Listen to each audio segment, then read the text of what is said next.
My name is Beth. I'm the director of the gallery here. So thank you all very much for coming to the launch of Russian Art Week, the opening of our new exhibition, Vyacheslav Mikhailov, Painting and Drawing, and of course the wonderful panel discussion has been arranged by the venerable Theodora Clarke. We thank you so much for making all the arrangements and having this wonderful event here. Thank you also to our esteemed panelists. It's wonderful to have you, and we're so glad that you're all able to join us. So without further ado, I shall hand you over to Theodora, and please enjoy the discussion and the reception to follow. Thank you. Well, first of all, a huge thank you to Erarta Gallery and Beth, the manager, who very kindly stepped in with the venue for this evening. So it's much appreciated. Thank you. First thing to say is welcome. Tonight is the opening of Russian Art Week. For those of you who don't know, I'm Theodora Clarke, editor of Russian Art and Culture. We're now the biggest website in Europe on Russian art with 50,000 readers, which is extraordinary when you think we only set up 12 months ago as an original blog. So we've really grown. You should have all been given a copy of our Russian Art Week guide, which is our new publication, which we launched in November last year. This is the second edition, and we will be publishing it twice a year in June and November as a biannual publication for Russian Art Week. Just to set out the format for this evening, we've got three panellists who will each speak for about 10 minutes each, and then we will open the floor to questions. So do feel free to ask a question. If I could ask you just to raise your hand and maybe stand up when you ask your question. And we don't have a microphone, so please do project your voice. The topic tonight I know is quite controversial to have the very night before all the Russian art sales open, all of the sale rooms. But I think having a debate on Russian art forgeries is very topical, especially in light of recent news and events, which I know our event panellists will be speaking about. So our first speaker tonight is going to be Alice Farren Bradley, who's from the Art Loss Register. She is the Recoveries case manager who's been there since 2010, and the Art Loss Register is the world's largest private database of lost and stolen art. And I know she also has a background in law. So thank you very much for coming, Alice, and look forward to hearing what you have to say.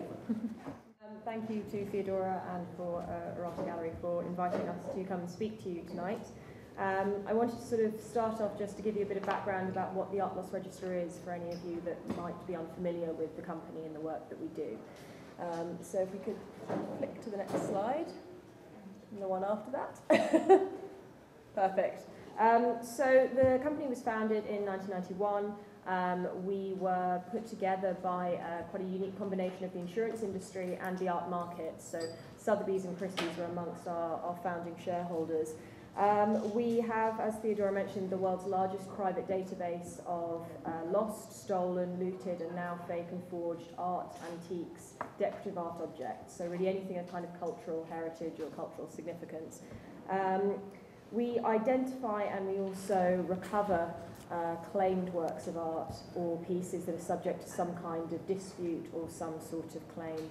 We would seek to resolve that on behalf of claimants or whoever really asks us for help. We also serve as a due diligence checkpoint for the art market. So whenever people are looking at buying or selling artworks, they can check with us, make sure that it's not being registered with us as subject to any kind of claim or any kind of issue. And as I'll go into later, that now includes fakes and possible forged works as well. As a result of that work, we work quite closely with law enforcement as well, and so particularly the department I work in, the Recoveries Department, we have been able to lead to successful convictions and arrests as well. But that won't involve anyone here, I'm sure. If you could flick to the next slide, please. So the sort of main reason that we were put together, just to give you an idea of why we actually do this work, is to sort of serve as that central checkpoint so that people can turn to one particular database, one particular group of experts for advice on this. Now, when we're dealing with certain types of loss or certain types of artworks, we'll refer it to specialists, auction houses, academics that we know also work within that field. So we work with the kind of team outside of the actual company to advise buyers and sellers of works of art. We work to actually identify pieces on the market that shouldn't be.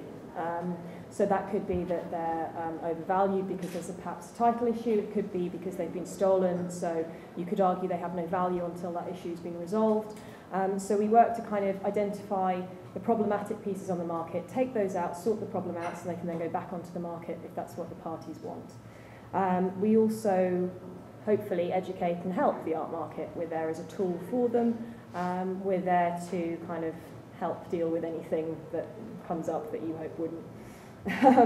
As a result, the kind of overall purpose is to reduce theft and any kind of appeal for an illicit market.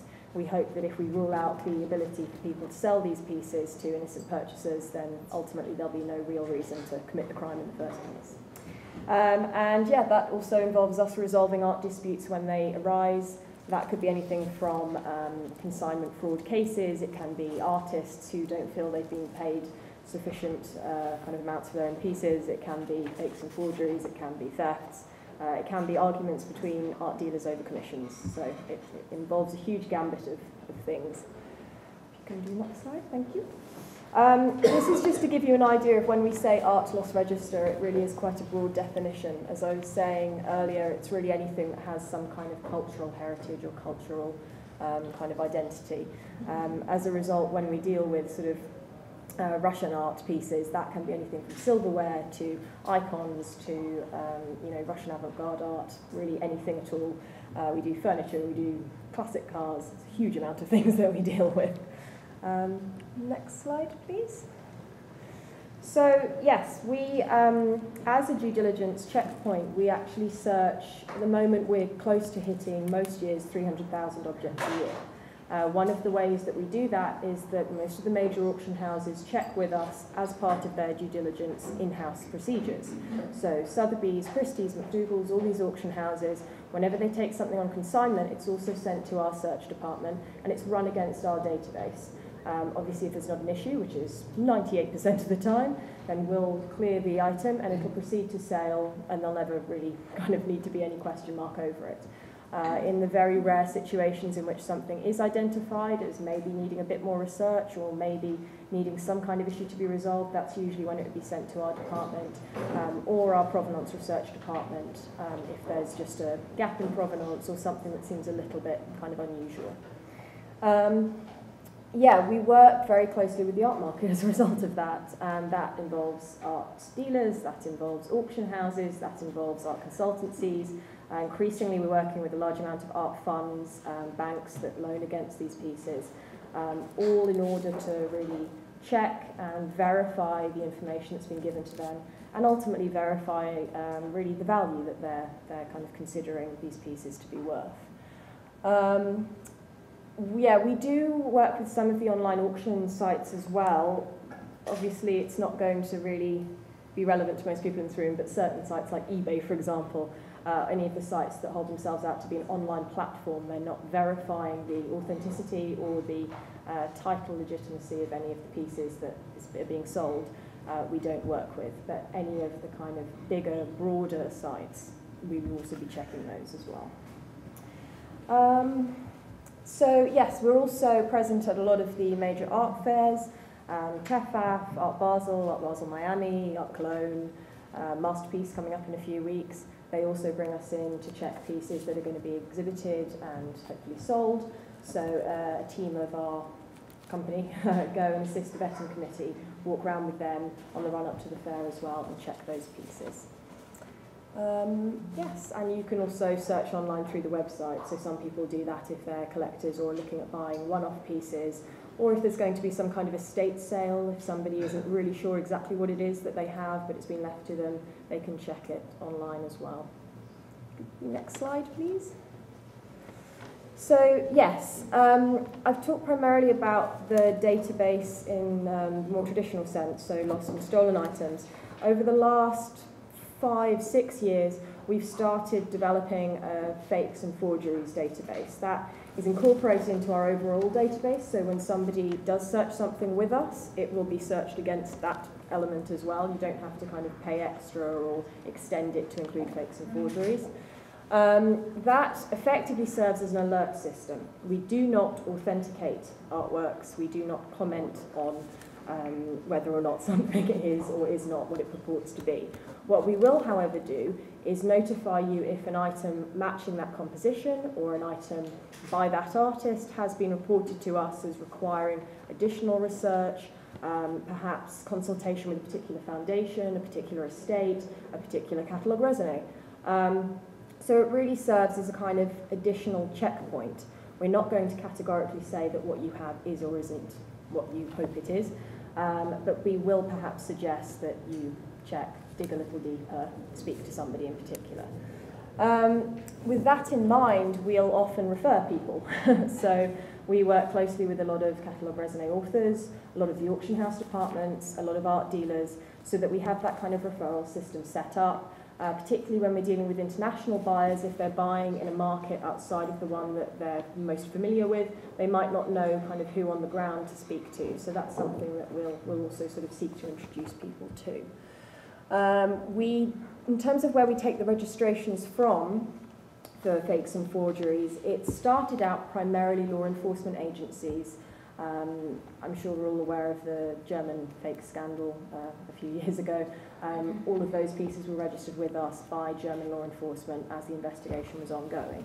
We're increasingly getting registrations from art insurance companies, and I have a couple of images right at the end where pieces were actually registered with us as having been stolen, but they're also registered with us as suspected fake, because obviously from an insurance perspective, when they are paying out in terms of value, they're going to have loss adjusters and brokers that are working to really clarify, is this piece worth what the insured person is telling me it is? And we have had a case about 18 months ago where a stolen item was recovered. It was definitely the stolen item that we recovered, but as soon as the insurance company went to sell the piece, the daughter of the artist said, this is worth $150, if that, it is definitely not by my father. And as a result, they were out the $200,000 they paid at the time of the loss. So we're getting a lot more information from insurance companies. The academic community as well is starting to feed information in, so we'll take all of that in. Whenever we put something on our system, there will be a note of why it's obviously been put on, why it was put on at that point. And given the sort of subjective nature of this topic, it's not an absolute. If somebody comes back and says, actually, no, this is the real one, yes, there's a copy out there, that will go into our system. Or it might come back and say, actually, no, the marketplace or the relevant artist board has actually said, no, this is a real work now, and so our system will be updated accordingly. Thank you. So these are just some examples of what we have on our system. We have just approaching 380,000 objects currently registered with us. That's myriad of different reasons they're on there. So this is just a very small selection.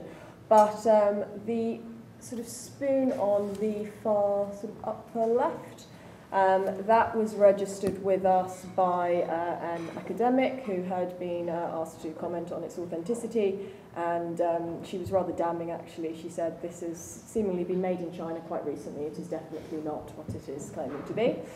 The item in the middle was sent to us by somebody actually writing a book on the artist, who again sort of said, we know that this is being brought into a number of galleries in a certain city, and this is definitely not by that artist. We have told the people who have it, it is not by that artist. Auction houses have told them that as well, but just be aware. The two abstract works, so upper right and to the left of the plate, those were part of this very large theft that I was talking about. So they're registered with us as stolen, but also possibly fake. I believe the insurance company is still trying to work out exactly how it should settle that claim. Lower left is one of over 400 icons that we have on our system. That one is on there as stolen. I believe that one was stolen from a church, actually, but we have a huge amount of Russian icons, unfortunately, on our system. We also have a huge amount of Russian items on our system pertaining to World War II and obviously the looting and the aftermath there as well. So, in the lower middle is a quite sort of pretty piece of porcelain, which law enforcement worked with us to research. They had seized it in an operation, I believe at a border It was one of several items, and we worked with a team of authenticity experts who confirmed after about sort of 3-4 months with it that actually the plate itself is from the period that it is claimed to be. I think it was around 1825, but the image in the middle and the signature were added, they think, around 1994. So for that reason, it is, yes, sort of accurate, and no, unfortunately not worth what people on the customs form sort of claiming it was. The bottom right is a Russian kovsh. That's one of the cases that I worked on that was resolved about 2 months ago, and that had been stolen. It's quite a beautiful, quite large piece of silverware with a very beautiful Russian inscription from Peter the Great to a tax collector friend of his. And yes, that was stolen from a private collection in the UK in 1996. We identified it in America when it was offered at auction. And yes, it's now been resolved as a title dispute. There was an insurance company, there was a theft victim, and a current consignor who would obviously have no knowledge of what he bought. So we do work increasingly in this kind of field with Russian pieces.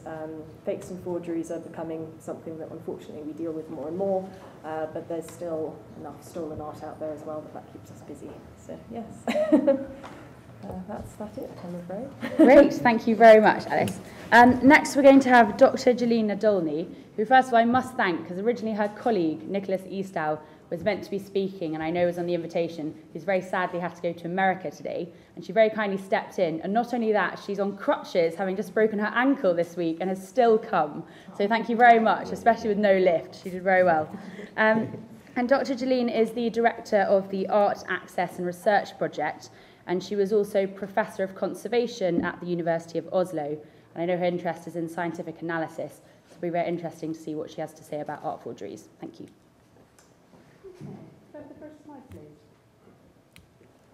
I thought I'd start this by talking about the Kusterdiev piece, which our company worked on as the witness for the defense in a legal process here in England. And I'll say straight away that in my humble opinion, it's a Kusterdiev. The judge decided it wasn't, but in short, the trial was quite interesting because it ran on 3 different main points. The one being, did the seller do their due diligence? They were cleared. Is the painting physically what it purports to be from scientific and technological analysis, which is what I do daily, and the judge decided it was. It's a painting of 1919, which it is dated. So the materials, sorry, can we go forward one? I'll show you the painting. The materials correspond with the date implied in the inscription, totally consistent materially with what it should be. That was point 2, so we won our part of the case. But unfortunately, the third point, was the painting actually by the hand of Kusterdiev? The judge decided no, for reasons rather unspecified, despite the fact that this had been actually in a catalogue raisonné and sold multiple times as a Kusterdiev. And I really like this piece as an example to discuss scientific analysis and the role it plays currently. Because the particular nature of this case raised a lot of interesting points. I'll just run you through the painting quickly. Next slide. So, is there any way to move it over a tiny bit? Because I've got a lot of, no, okay. Anyway, just ignore the cropping. We do all sorts of technical imaging in our studies. I use the word science, but actually we're an art technology research laboratory. My colleague Nicholas and myself both have degrees in paintings conservation. We both have PhDs in art technology from the Courtauld. I've got an MA in art history, and he's got a background in physics. So we cover the full range of scientific skills with the context, because science without the context is absolutely useless. You have to understand the history of materials and techniques. You have to understand the physical object if you're going to attempt to study a painting. So we do also at our lab, we do imaging. We have X-ray, this is digital X-ray. Next slide. We have infrared imaging. Next slide. We do cross-sections, UV examinations.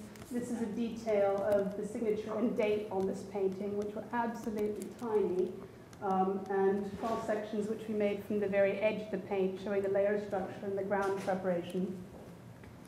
And from the material standpoint, this case revolved around two main points that were made by the prosecution, which was A, that a material was found in the signature, and it's a tiny signature, that was post-dated. It was invented after the date on the painting. The other point that was raised was that the signature was flowing over cracks in the painting. Now, when an oil painting is made, there's quite a lot of time that elapses before cracks form. And if a signature is added later, which is a common thing that you find on poorly done pastiches, it's very common. We see a lot of paintings, for example, where someone will take a Western European marine scape, for example, tart it up a bit and put Azovsky on it, trying to pass it off as something Russian. That's very easy to spot under the microscope. This, from our standpoint, there is absolutely no evidence of this. And it was quite interesting that our colleagues, which were a Russian laboratory called Art Consulting, were arguing that there was this material present in the paint of the signature and that the paint was actually flowing into these cracks. So it was our job to try and prove that this was not the case. Next slide. Which we did by doing very, very, very high resolution blow-ups. Here you see the cracks in the paint. This is pretty much as high magnification as you can photograph in normal light on a painting. We actually had to do a set of stepped images under the microscope, changing the focus and sandwich them together. We can actually rotate these three-dimensionally. And we shot them in regular light and UV fluorescence. This is the highest kind of imaging you can do to capture maximum detail. It's saved in a computer format, so there's no compression, so you don't lose information like in a JPEG, which will compress small parts of your picture. And to us, it was extremely clear. There was varnish, maybe, in these cracks. But if you look over here, for example, that purple bit there is part of the signature. The crack splits it as cleanly as it splits the paint that's adjacent, which is a very good sign that paint and signature are contemporaneous. Next slide. Now, where things got interesting was arguing this out, because A, you would think that a visual observation would be quite a simple, straightforward thing. Bizarrely, it wasn't. Our colleagues were trying to say that our images were flawed because they had black dots in them. These black dots were actually pigment particles that they had never seen at that magnification because they were using low-quality JPEG images to study painting at this kind of detail. They also tried to say there was this material in the paint of the signature that was invented after 1919, and we were able to show that the analytical equipment they used to make this so-called analysis wasn't capable of detecting this material, which would have been about 0.05% to 0.5% in that signature layer, which is tiny, tiny to begin with, very thin and overlying another layer. We were able to show conclusively, so the judge believed us in all points, that there's no way with the equipment they had that they could have detected this. It was a misreading of the spectra that they had gotten from their machine. So this was all fine and good, but we were really very frustrated because we actually had the possibility to look at other custodians. And we were very keen to bring in some comparative information because if you're doing scientific analysis, again, of paintings, the best way to do it is by having examples of other work by the artists. It's technical connoisseurship. The more we look at, the more information we have, we can say more about this artist really liked to blend these particular colors in this particular way. They did this kind of layering. The surface gloss looks like this. It's contextual. And there was this very bizarre debate that arose in court with the judge being told that if we were allowed to comment on these sort of issues, that would be a bonus for the defense, because they were getting a 2-for-1. They were getting science, and they were getting art history. So actually our role wasn't even understood. They didn't understand that what we're doing is not pure science, which is very important for us to communicate the value of what we do. We have this training we're very keen on. We are art technology historians. We are not scientists who work on electricity or chemical industry during the day and moonlight on this on the side. This is all we do every day, and it makes a huge difference, and it's really important to have that kind of background. So this I just used, I'll just skip through it quickly, so as not to bore you with detail, but it lists some of the differences in our approaches. We used more up-to-date references in our reports. We used different kinds of scientific analysis. And one of the really kind of fascinating issues was that the person that was representing the prosecution, the company from Russia, they actually sent their CEO into court. The man has no training in this. He's a manager. So he's trying to convey all these fine points. It was rather amazing to us that even this simple fact that perhaps someone who doesn't understand art technology and might not be an appropriate witness isn't comprehended, has made us very aware that we're a very specialist niche expertise. And most people coming to us don't necessarily understand what we do, which is why we're very, very grateful for opportunities like this, to be able to explain a little bit and to do a little outreach. Because if you don't understand what you're getting, why it costs what it does, and what it can do for you, you're not going to come to us to ask the right questions. So we're very, very open to questions and very happy to answer any sort of queries or do estimates for anyone who's interested in the kind of work we do. Next slide. So trying to defend something that we believe is good is tricky, but the other side of the fence is spotting actual fakes. And again, going into the point about context, how important it is, my colleague Nicholas, who again sadly is traveling in America at the moment, our present company was founded 4 years ago, but prior to that, he was the person who wrote the first technical examination that condemned one of the Beltry forgeries in the German forgery scandal that you've probably heard about. And what's been really interesting because of this, we've seen almost, well, I think we've seen exactly 9 of his paintings by now. Next slide, please. And there's Mr. Beltry up in the corner, and his reason for wanting to go and be a forger.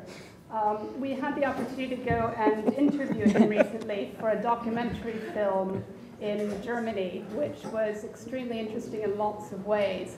Because one of the things that he said was, since he was in prison, he was approached by a Russian business person who offered him a salary, first year 1 million to start, a laboratory, and all the materials he would need if he would come to Russia and fake. Now, the thing that's interesting about Beltry is, as of 2004, he finally got wise to the fact that some of his artwork one day might be put to a laboratory like ours. So what he did was he painted about 3 different paintings schematically, noting where he used certain colors, sent them to laboratories, not ours, and had them evaluate which ones were good. And he eliminated everything that was noted as bad. So he proudly claims that as of 2004, he's been producing foolproof, science-proof works of art. Not true. However, what's interesting is if you give one of these works to a lab that doesn't have the contextual expertise, or who's looking only for a set of anodyne materials, they're probably going to get caught up. And this is more and more the direction that forgers are working in. Next slide. So finally, what can we do to safeguard the field? And my plea is for more openness. We have a lot of clients we work with regularly. I would love to see some information sharing, because we can effectively do our job much better the more examples we can draw on for comparisons. Also, studies of good provenance works. would be a wonderful thing to have, as well as for the study of the objects. Old master paintings have been studied by X-ray and IR on a connoisseur level for ages. It's just not done in the more modern art markets, but it contributes just as much to the study and understanding of working technique as in the old master field. And this, you don't see it well, but this is the size of sample material we need to look at pigments. Those are my fingers, really big, and those are really, really tiny bits of samples. And we have one of the world's largest database of provenance pigments, our collection that was our reference that we're continually building and working on expanding. Next slide. So just to conclude, in the Kustodiev case, here are infrareds from 2 Kustodievs. They had all sorts of very hard and fast statements like Kustodiev always did underdrawing. He didn't. That's a Peter Kapitsa portrait in Cambridge we've looked at. No underdrawing, probably in brush. Started off in a monochrome in brush.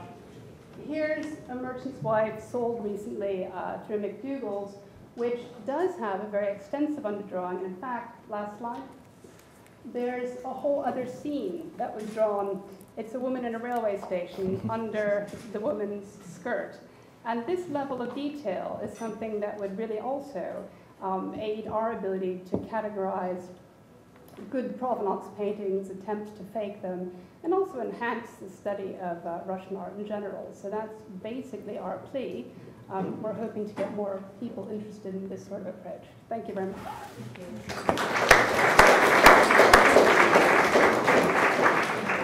Thank you very much, Jilleen. That was very interesting. And our final speaker is going to be the Russian art dealer in London, James Butterick, who's been established as one of the world's leading experts on Russian art. In 2008, he was the only foreigner to be elected to the Russian Confederation of Antiques and Russian Art Dealers. Thank you very much, James. First of all, I'm going to slightly change what I've said because I completely agree with Jilleen about that Kustodiev, but the basis for my argument is completely different. I've been doing Russian art now for 30 years. I've got a considerable experience of Russian business dealings, and the reason I agree with Jilleen is because that picture was 250,000 to 350,000 estimate. It went for 1,500,000, and there were several exceedingly experienced Russian dealers after that picture. Therefore, 5 dealers thought it was genuine. I was among them, so I completely agree with what you say. What I'm going to say is of a slightly more perhaps pragmatic nature, viewing things from a dealer's perspective with 30 years experience. It could be, and you may well think that I know absolutely nothing. I'm prepared to confess I know nothing. But the people who I'm representing tonight, who are Sotheby's, Peter Arvin, Icard, who is the guild that I represent in Russia, and Irina Vakar, who's the senior specialist of Gonchar in the Tretyakov Gallery, they all support what I'm saying. They're all aware of what I'm going to be saying tonight. They all support it. These are serious people. First slide, if you please. I'm going to stand because I can't possibly see. You'll never hear a word I say. First of all, background to what I'm going to say. The most expensive artist, female artist in the world is Olga Gonchar. 9.5, 9, 8.5. She is a vital figure in Russian avant-garde. Next slide, please. Woo, hey. We've got a situation. Imagine, in Moscow, a monograph is written on William Turner by a Russian art historian, and within its pages are reproduced tens of new works previously unknown to a wider public and to specialists by the great Englishman. Imagine the battle between English museums to be first in the queue to buy these paintings. A sensation. Next slide, if you please. 2 books appeared in which these works were published, these miraculous new discoveries. Next slide, please. It is a known fact that Goncharova painted 300 oils before she left Russia in 1914. This is documented by Iganburi, Vinogradov, and a 1913 retrospective exhibition in Moscow. We know that for 150 are in world museums. There are 130 with full provenance and exhibition history. These are 2 key points that I shall come back to. There are only 20 that are unaccounted for. Equals, great mathematicians will tell you, 300. Fact, in Denise Bazatou's book, which was in the previous slide, Son Oeuvre, she's managed to discover 460. So where have the other 160 come from? Next slide, please. Right, here we have a comparison. First of all, I'm going to take this quote from Andrei Sarabianov, who's a Russian art specialist. This is not the real Natalia Goncharova, this is a thought-up Goncharova, one that never existed, fake. Now that's pretty strong words. Purely stylistically, let's examine the peacock on the left and the peacock which my 12-year-old daughter could have painted on the right. But bizarrely, this one appears in Bassetou's book. Why? Next slide, if you please. Because this one, the genuine picture, is in the Tretyakov Gallery. It is well documented. It has been at various exhibitions. It is known by art historians the world over. This has never been seen before. What's its provenance? Collection particulière, private collection, which means absolutely nothing. Because, hey, it isn't by Goncharova. Next slide, if you please. Here, this is another of the 160 new pictures. The remarkable thing about this particular picture, if you compare what the faker's trying to do, the faker here is trying to copy the picture of sheep shearers, which is in the Museum of Serpukhov just outside Moscow. They've actually managed to fake the wrong artist, because this is much closer to another Russian artist called Butterick than it is to Goncharova. Next slide, please. Now let's examine it again. Provenance, exhibition history, the two key points with Russian art. We have here a provenance. Boom, boom, boom. We have an exhibition history. What do we have here? We have absolutely nothing. But, courtesy of this book, Denise Bassetou is trying to pass it off as a genuine Goncharova, and we'll soon discover why she's trying to pass it off as a Goncharova. I'd like to include this quote because Irina Varkar, who's a very charming lady of about 65, who's worked on Goncharova all her life, is seriously upset by these two books. The first one on the left was by Professor Parton, the one on the right was by Denise Bassetou, and I'd like to give you her quote. "We consider that the publication of Professor Parton's book to be unforgivable, insulting as it does the memory of great artists who are not in a position to stand up for themselves and need us to defend them." This is a woman who has looked after this particular artist's work all her life. Next slide, please. Right. Now, we have a glorious situation here where this picture was actually, specialists from the Tretyakov Gallery were taken to the West and shown this picture on the left, including Irina Varkar. She said, it's not by Goncharova, and yet it appears in both those books by Parton and Bassetou as being genuine. This is what they're trying to copy here. That's the version of that's the real Goncharova here they're trying to copy, and here is the dubious version. Next slide, please. Okay, dubious paintings. They're almost always signed. They have expert certificates. They have no provenance, no exhibition history or bibliography. Final details, price, but we'll come to price later because that's the best bit of all. Next slide, please. Okay. It is a well-known fact that in Eli Ehrenburg's brochure, it is the most comprehensive list of what works by Natalia Goncharova up until 1913. This is a fact. All right? Now, there are two. This is one of the rare occasions where Goncharova actually repeated her work. Two versions of replicas. One in the Museum of Modern Art in Paris, the other in the State Russian Museum. Next slide, please. Here's a third miraculous version. It's appeared from out of the ether, and it's been authenticated by Anthony Parton and appears in his book. Now, where is the inspiration for that picture? Next slide, please. Boy, oh boy. Next slide, please. Okay, that is a quote. Okay, the original source of the painting is literally cut, pasted, and transferred onto canvas. But we're talking about a picture that is hundreds of thousands of dollars. So how is it that we've got such incredibly shoddy scholarship regarding this particular picture? It's a disgrace. Next slide, if you please. Right, this is my favourite bit, because Irina Varkar, the specialist at the Tretyakov Gallery, said the following, that her, referring to Goncharova's, contemporaries were struck by the diversity of her work, the richness of fantasy. She hardly ever repeated a composition. Now, this is Cyclist. It's a great futurist picture. It's a dynamic, magnificent picture. It's in the Russian Museum in St. Petersburg. Next slide, please. Right, now this is the quote from Irina Varkar. She hardly ever repeated a composition. Next slide. She hardly ever repeated a composition. She hardly ever repeated a composition. She hardly ever repeated a composition. She hardly ever repeated... I'm sounding like a bloody parrot, aren't I? I mean, she hardly ever repeated... Keep going. Keep going. I think there's another one. She hardly ever... That's it. That's the final one. Okay, we're going to stop there. So from out of nowhere, we've got 7 new Goncharovas. Is it a coincidence that they belong to the part of her oeuvre which is the most expensive at auction? Because work by Goncharova up until 1940 is considerably more expensive than work following, because, quite frankly, she was a vastly superior artist. But from out of nowhere, a Western art historian has discovered 7 pictures by Goncharova, new ones. I love this. It's the first representation of the push bike in Western art, as far as I can see. That is how badly it's faked. Next slide, please. Right, here we have them. That's the genuine one. 1, 2, 3, 4, 5, 6, 7. Dubious at best. Let's have a look. No provenance, no exhibition history. The genuine one has it coming, armfuls of it. It's known picture, but suddenly, miraculously, we've got 7 new versions of the cyclist.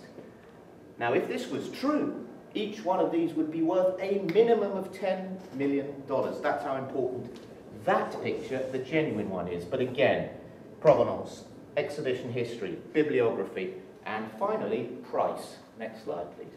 Sorry, one other thing. This is another fact, that it is a major rarity for any picture by Goncharova to be signed. Fake, fake, fake, fake, fake, fake. They're all signed. Next slide, please. Fake, fake, fake, fake, fake, fake. They're all signed. This is the key thing that I've noticed in 30 years of dealing with Russian art, that pictures that are dubious are almost always signed. Next slide, please. Okay, now we're going to deal with the best bit of all, which is price. We have our friend here on the push bike, the first representation in Western art of the push bike. This picture came up at Tajan's in Paris. I don't feel remotely bad about showing this, by the way, because I wrote to Tajan the moment I saw their catalogue and said, this picture is a fake. I then gave them all the evidence that I'd given you. Maybe you don't agree with my evidence, but I gave them evidence that I thought was fairly convincing, plus, of course, the price is incorrect. The price, if it were genuine, would be 4 to 5 million euros minimum. All we have here by way of documentary evidence, we have une attestation de Madame Denise Bazatou. There she is, our old friend. She's popped up again, and she's saying it's genuine. This provenance is completely and utterly spurious. It doesn't exist. It's as fake as the picture itself. But what Miss Bazatou has done is she's written a book to give credence to the fact that these pictures are genuine. It may be her opinion. It may be very shoddy scholarship, but it's not shoddy scholarship. It's worse than shoddy scholarship, as we'll see later. Next slide, please. Right, here's a genuine Goncharova, one of the 3 lots that I showed you right at the beginning. There you have the estimate, 3.5 to 4. It sold for £5.5 million. Next slide, please. Now, the reason I'm putting this in is this is a picture that's a commercial picture. It was up for sale at Christie's. We've got the full provenance on the previous slide. We've got exhibition history here.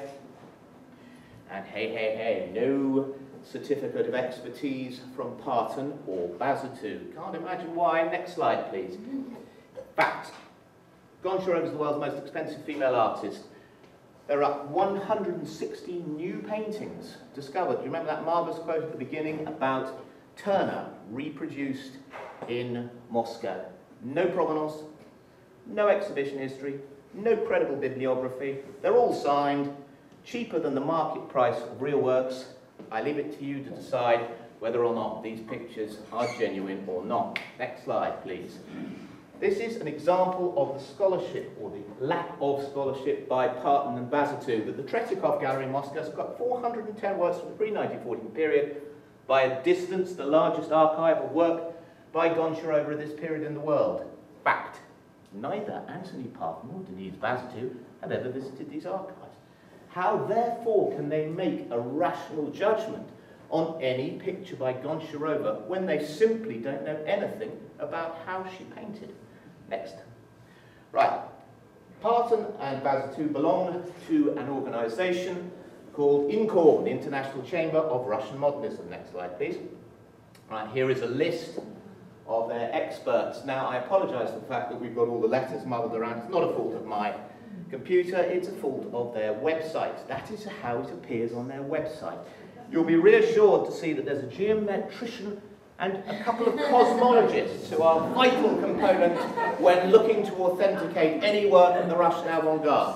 There's Denise Bazatou, there's Anthony Parton. Now we're going to examine what their president, Patricia Rosin, gets up to. Before I say anything else, Patricia Rosin knew I was going to talk tonight. She was invited to reply and she declined. Next slide, please. Right, INCORN was founded, blah, blah, blah. Let's look at their statues. I'm sorry, I'm speaking incredibly fast because I've got a limited time, haven't I? INCORN statues of code and good practice. The bit that's important to me, at any rate, is what does an art historical expert represent? Okay, he's someone who could recognise the artistic nature, origins, historical period, and the stylistic context, blah, blah, blah, determine the place of the work in the artist's known body of work, marvellous use of the English language, look at that, work, and then finally recognise anomalies that would preclude a work being attributed to a given artist. Next slide, please. We're now going to examine, with those 3 quotes about experts in mind, 9 experts, past and present, from INCORN. There they are, they're all listed. Jafarova, Kovalyanka, Jaegers, Parton, Railing, Turchin, Valyaeva, Jafarova's up there somewhere. So, and sadly I haven't been able to include the cosmologists because they're clearly not that important at this particular juncture. Next slide, please. Right, this is a certificate of expertise signed by Patricia Rosin, president of INCORN, together with the Malevich Committee. Jafarova, Valyaeva, Lamizze, with chemical expertise, something you know a lot about, Jilleen, by Jaegers in Germany. The key details here are what I've underlined. First of all, Malevich is the most expensive Russian artist. Okay, this is an expertise for a picture called Woman with Buckets and a Child from 1912. That's detail 1. Detail 2 is the provenance, which they've succeeded in spelling wrong. And thirdly, that in December 1912, Malevich showed A, not the, A Woman with Buckets and a Child as number 157 in the first exhibition of Society Free Art and Modern Painting in Moscow. All very convincing. Now let's have a look at the pictures. Right, first of all, let's examine the evidence. Number 1, they claim this picture was owned by the badly misspelled Yosef Moiseyevich Ezra. I know Ezra's family. I know Ezra's family well. I rang them up. Did they ever own a Malevich? I was laughed at down the telephone. No, they never owned a Malevich. Now let's go for stylistic. Picture by Malevich, GRM, State Russian Museum. This is an important late picture from Malevich from 1928 to 1932. On the right is the picture that was given a certificate of authenticity by the Malevich Committee. Jafarova, Valyaeva, Lamizze, Railing, Jaegers, all members of our old friends INCORN. What I find really amazing here is that this is so clearly an attempt to copy that. If you take the 2 pictures together, that is a crude picture. That is a sophisticated picture. But what the faker's done here, which is remarkable, he's actually managed to get the date wrong. It's 1912, whereas Malevich in 1928 was actually painting like that. We'll go on next, please. You remember that Patricia Rosin said, A Woman with Buckets and Child was exhibited number 157 at Malevich's exhibition. It was that one, not that one, that one. That's in the Stedelijk Museum. That's in God knows where. Because, there you have it. The Stedelijk bought this picture because Malevich, who was a very prescient gentleman, took a vast amount of his pictures to the West in order that they shouldn't be destroyed by the forthcoming purges of Stalin. So that's the picture that Patricia Rosin really meant. Whether she did it on purpose or not, I don't know. But the point is that somebody bought this picture. based on her certificate, and they paid for this picture an enormous amount of money.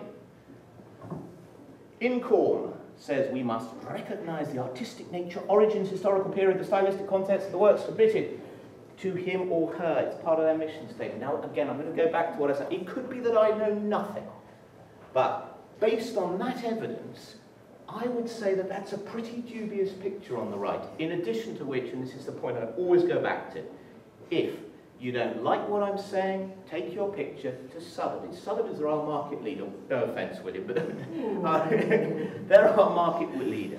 Take it to them and see if they'll sell it. They won't touch it with a 50-foot pole. Next slide, please. Right. We wouldn't know. No, I know you wouldn't. Right. Here I'm going to quickly give you this. This is the last Malevich that sold at auction. $60 million.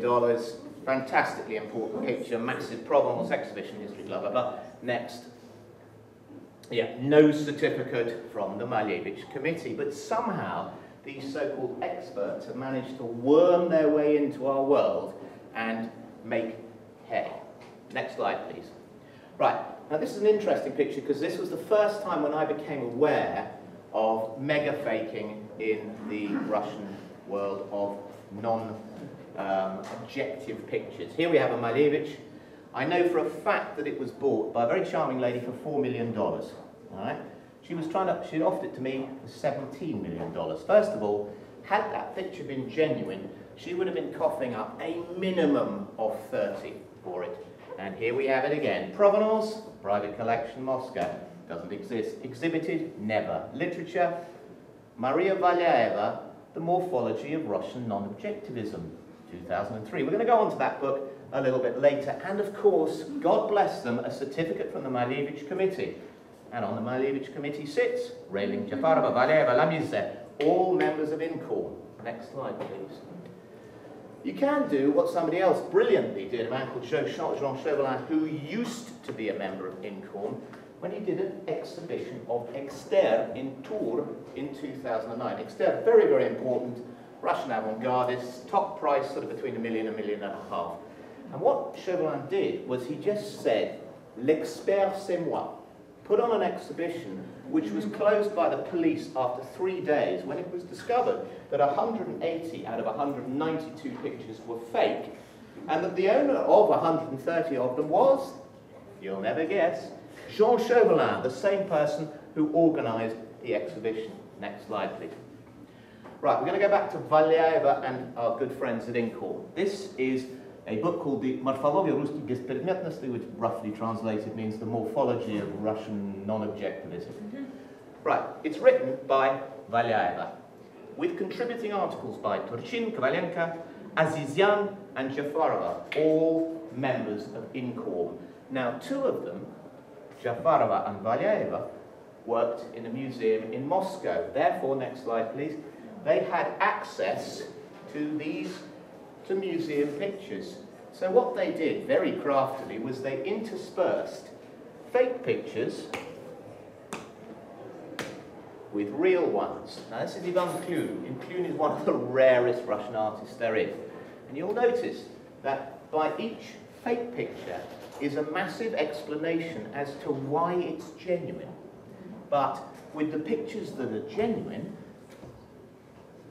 there's no such explanation, which instantly causes me to think, well, why are they trying to explain it? It's either genuine or it's not genuine.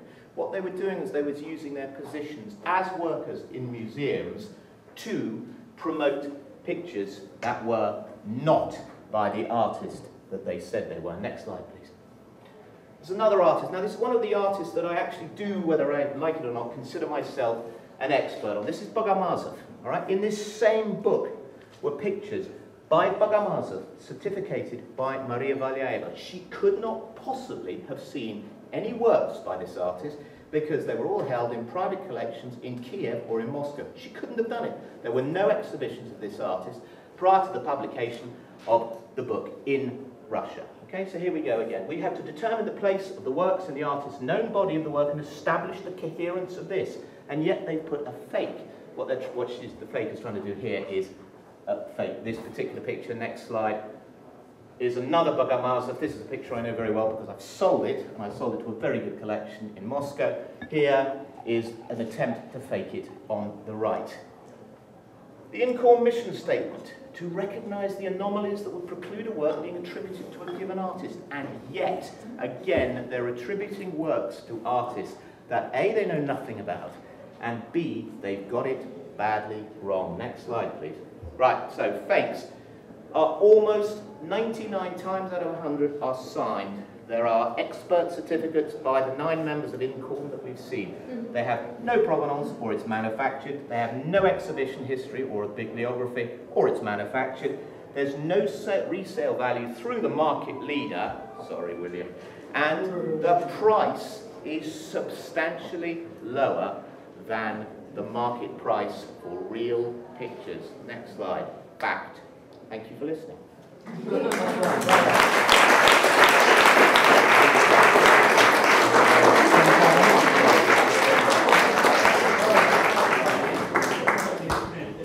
Thank you very much, James. And I have to say, if I put my academic hat on for a minute, I find it rather terrifying writing my PhD that I might be reading these books and I think it's the Catalogue Raisonné and I'm writing about it in my thesis or our dissertations, and actually they could be wrong and we trust it because we think it's a well-known Dr. X museum. So I think it's really important to have that discussion this evening. So the first thing I just want to say is actually, does anyone on the panel have any responses to any of the other speakers before I open it up to the floor? Would anyone like to respond to anything James has said or any other speakers? Jilleen, you look thinking very seriously. No, I really enjoyed James's talk. I was just thinking it's probably excessive to say that this is a very nice cut and dry example, but of course there are lots of... It's your custodian, for example. Yeah, or actually, I mean, we've also seen trying to sort out artists who taught and people trying to pass student works by artists who taught the R period and are after their teacher's style can get pretty tricky, especially if, again, there's a good provenance involved. We've also seen things that have been in known collections and shown in museums for some decades that have passed hands over a generational switch that were brought to us just to check before the object went to sale. And we regrettably had to tell people, no, I'm sorry, your grandfather bought a bum picture, even though it's been shown in the tape by now.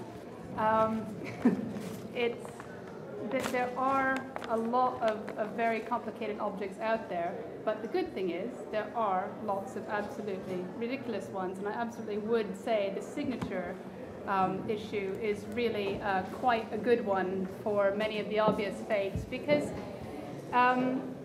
this new generation of forger that seems to be coming along is getting a bit more sophisticated. They're thinking about manufacturing provenance. They're thinking about being a bit more sophisticated. There's just been a book published in America. It's not Russian art, but a forger who worked for 30 years and didn't sign or provenance anything. He let his work speak for itself. 30 years, did a very nice business for himself as a forger. Statute of limitations has passed. Now he's published his memoirs.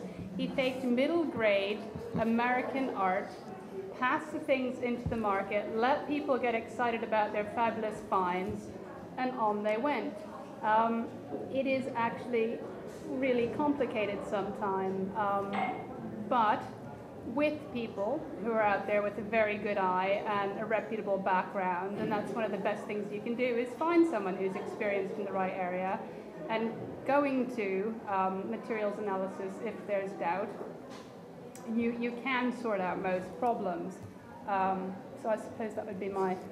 I mean, can I respond to that? Because, I mean, no offence to Jillian at all, but the moment I see a picture with chemical expertise, I turn it down. Because they're trying to prove to me something